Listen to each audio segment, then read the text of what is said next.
Hello everyone, it's Jefford again from Rubik's Academy. Today we're going to learn about the taxonomy, the classifications, the categories that go on in the financial markets. Okay, so at the top you have the word financial markets. This is the umbrella term for anything that is related to finance. Okay, then below financial markets you have, it's divided into debt markets and equity markets. All right. For the equity markets, you have things like your stocks. That is considered equity markets. All right. You have stocks. Under stocks, you have things like ETFs. We'll cover more on that later in the course. I'm just giving you the overall umbrella term right now. ETFs, you have indexes. Okay, all these are considered equities. Okay, now for the debt markets, you have this thing called bonds. Now it's called debt because basically in the debt markets, you are lending people money in return for accrued interest. That's why it's called debt markets. Then of course, besides the debt markets and the equity markets, maybe you have things like your property markets, right?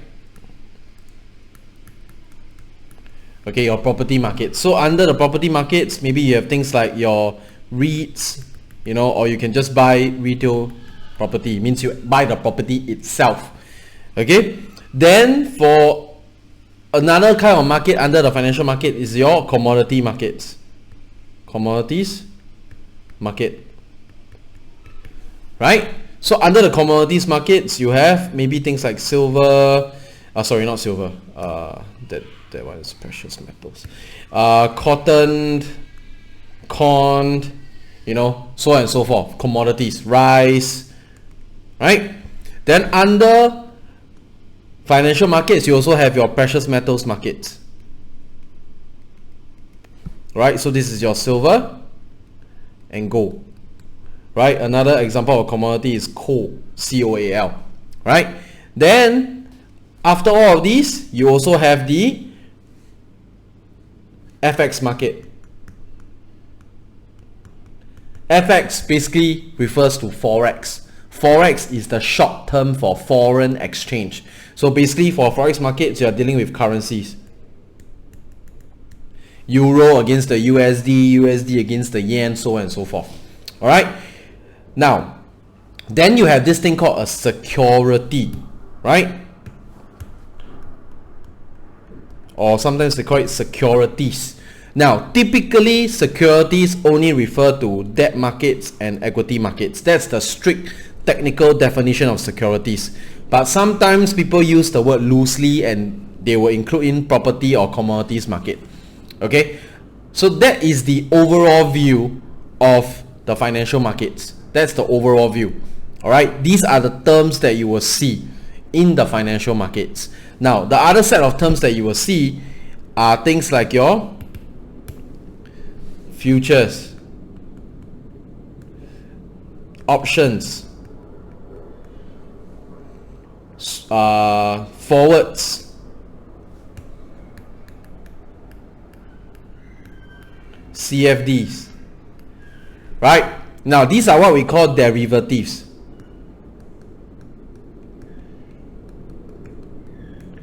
Okay, and we will talk more about this as we go on in the lessons. But for now, just understand them as it is a way to speculate.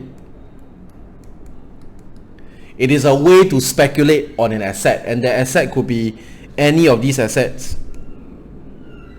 Okay, you can buy equity futures, you can buy debt futures if you want to, bond futures, bond options, stock futures, stock options, I mean depending on whether they offer it. Okay, you can even buy FX options, Forex options, you can buy commodity options, you can buy precious metal options, gold options. So these are all ways to speculate on different, what they call different financial instruments. Okay, and these financial instruments refer to all of these. So FX is one financial instrument, commodities is another one, debt is a third one, property is fourth, equity is fifth, precious metals is sixth. Okay, and for the FX market now, it doesn't just include normal currencies or fiat currencies like Euro, USD. Because of the rise of Bitcoin, now you have cryptocurrencies as well.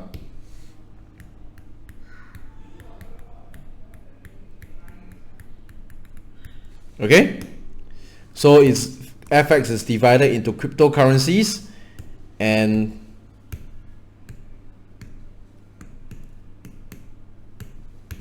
fiat currencies.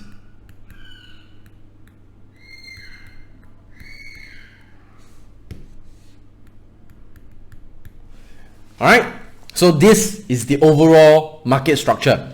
Alright, this is the overall market structure for the financial markets, for the financial industry. Alright, I hope this gives you a very good roadmap. At least when you see these terms, you are not so confused. Don't worry, we'll go more into what are derivatives in the future lessons, but for now, just understand them on it is a way to speculate on different financial instruments. Alright, okay, so that's it for this short lesson. All these lessons are very short because it's for beginners. So if you're a veteran, you shouldn't be looking at this. If you're looking at this, it should just be purely revision to you. Alright, now for those of you who want more in-depth and faster coverage, you want a crash course, this is the place to go.